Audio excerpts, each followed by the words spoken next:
This bill stands that fundamental maxim of jurisprudence on its head. मैंने नैतिकता के मूल्यों का हवाला देकर इस्तीफा भी दिया। मैं इन तीनों विधेयकों का पुरजोर विरोध करता हूं और गृह मंत्री से मैं ये आग्रह करना चाहता हूं कि ये तीनों विधेयकों को वापस लिया जाए। मैं इस मौके पर कहता हूं ये बिल संविधान विरोधी, मूल अधिकार विरोधी, न्याय विरोधी। आपकी आवाज को सुनने आ रही है प्रभात खबर इलेक्शन एक्सप्रेस। देखते रहिए Prabhat Khabar election express. Item number 20, 21 और 22।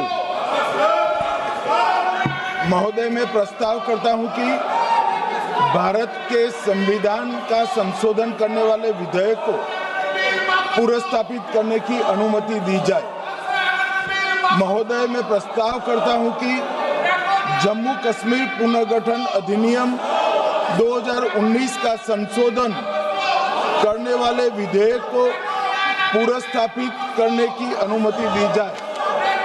महोदय, मैं प्रस्ताव करता हूं कि संघ राज्य क्षेत्र शासन अधिनियम 1963 का संशोधन करने वाले विधेयक को पुनर्स्थापित करने की मंजूरी दी जाए।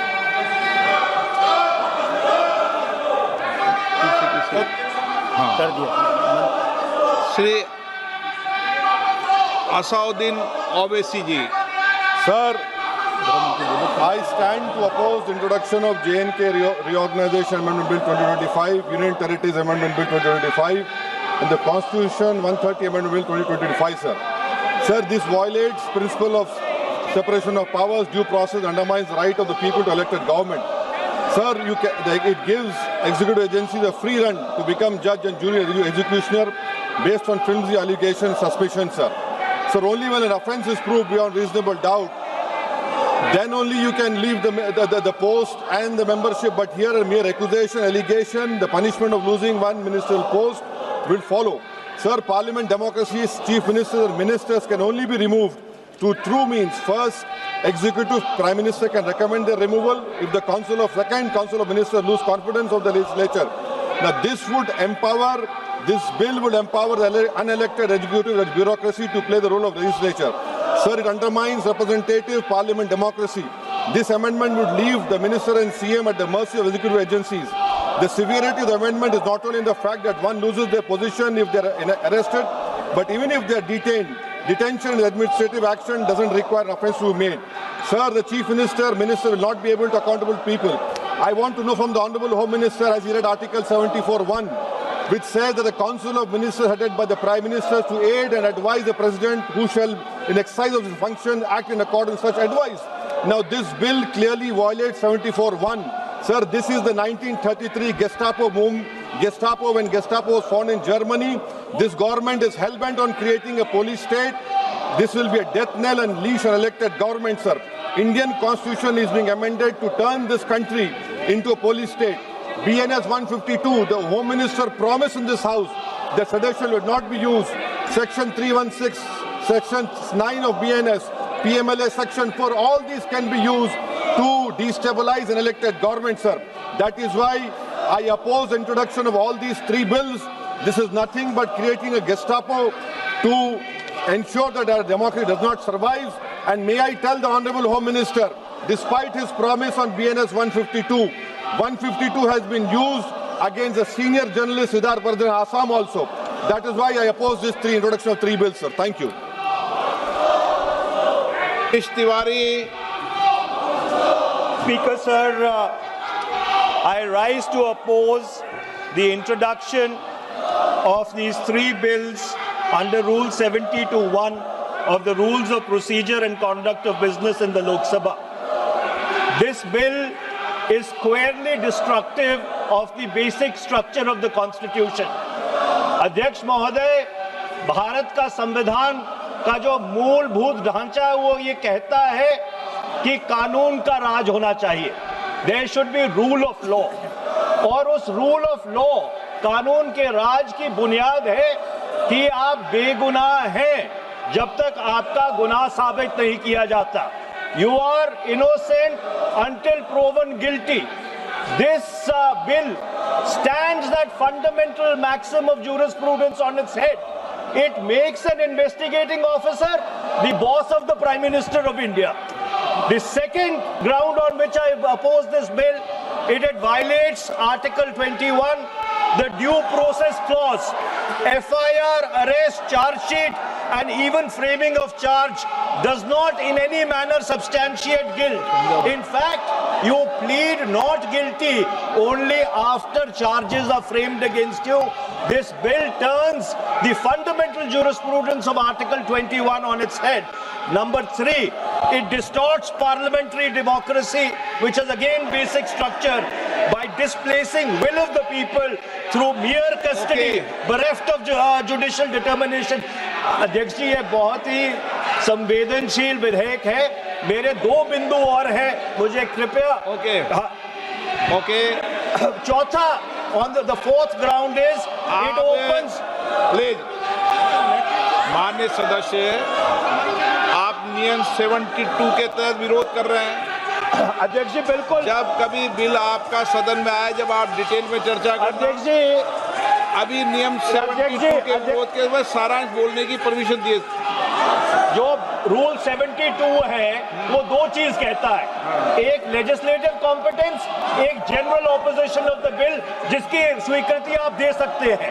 और क्योंकि ये इतना संवेदनशील विधेयक है, मैं आपसे ये विनती करता हूं इसके ऊपर पूरी चर्चा कराई जाए. मेरे सिर्फ 2 बिंदु और हैं. This bill, mister speaker sir, एक मिनट. हाँ, आपने कानूनन बात की, तो कानून ये भी है कि 72 उसके बाद भी अलाउ करता हूं, लेकिन संक्षिप्त में. बिल्कुल संक्षिप्त में अध्यक्ष जी. आपको डिटेल में चर्चा मेरे सिर्फ 2 बिंदु और हैं. This bill opens the door for political misuse by instrumentalities of the state whose arbitrary conduct has been repeatedly frowned upon by the Supreme Court. And finally, it throws all existing constitutional safeguards to the winds. Collective responsibility, judicial review, no confidence motion, and disqualification and conviction. And this makes this amendment excessive, unnecessary, and unconstitutional. इसलिए मैं इन तीनों विधेयकों का पुरजोर विरोध करता हूं और गृह मंत्री से मैं ये आग्रह करना चाहता हूं कि ये तीनों विधेयकों को वापस लिया जाए. Shri N.K. Premachandran. Speaker sir, I strongly oppose the bill, 130th Constitutional Amendment Bill, as well as the other 2 bills I strongly oppose on 4 grounds. So the first ground is the bills are to be introduced according to the rules and procedure of the House.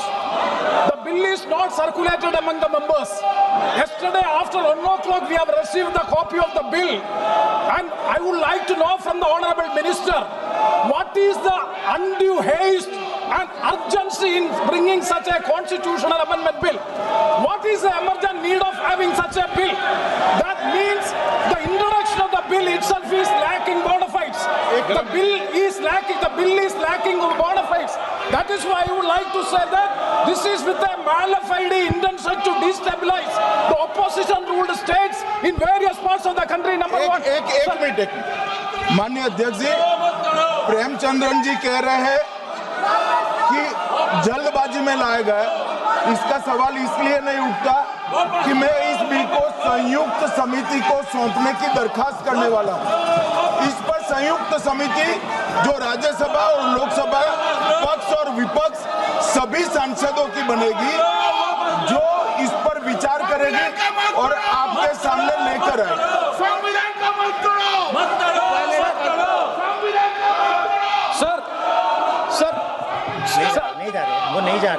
Sir, I do agree with the Honourable Minister, but at the same time, the members are having the right to oppose the bill at the time of introduction. This is the legitimate constitutional right of each and every member to oppose the bill at the time of introduction of the bill. That is being contained in the program, which I am trying to say. And the second one is that is disqualified. Shri Venugopal. Sir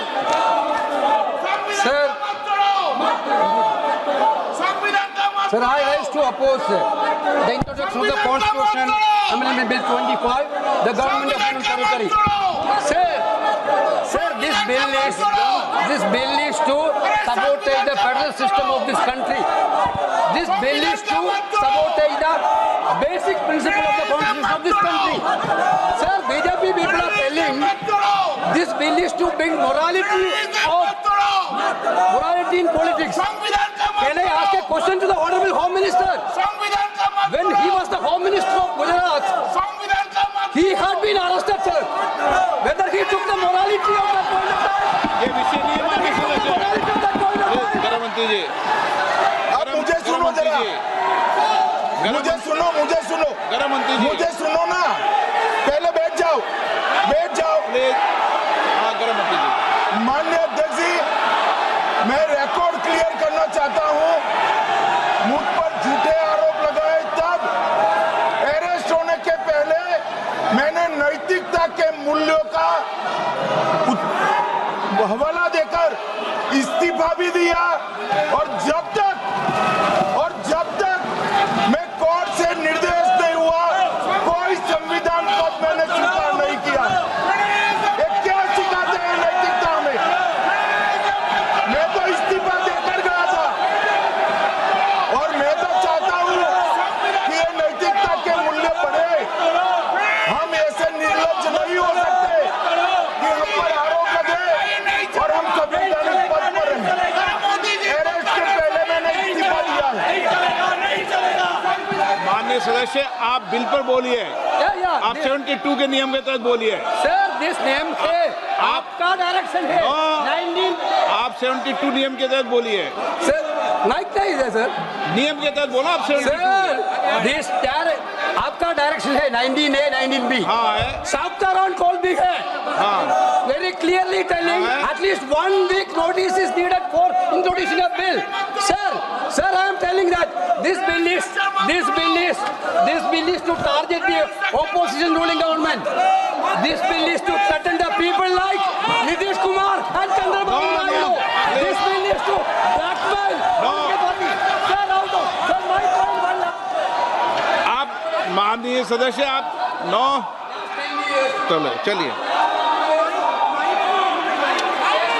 Dharmendra Pradhan जी बोलना चाहते हैं? प्रधान नहीं यादव। आपके मेंबरों को बिठाओ।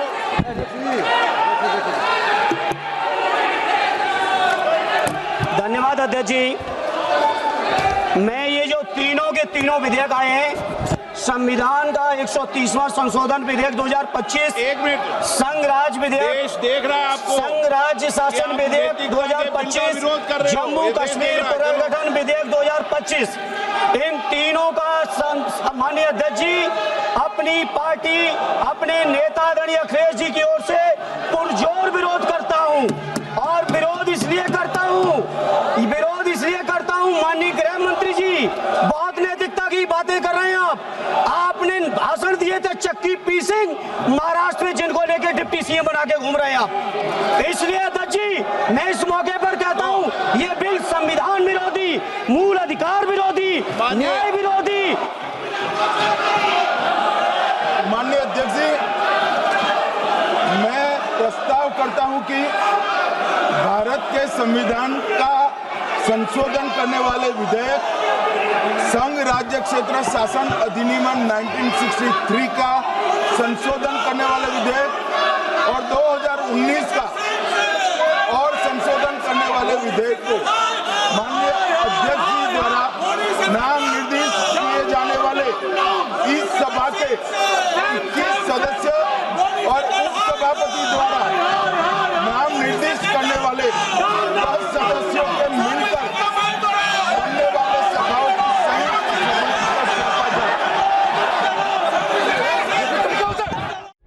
प्रभातखबर.com, विश्वास वही, रफ्तार नहीं।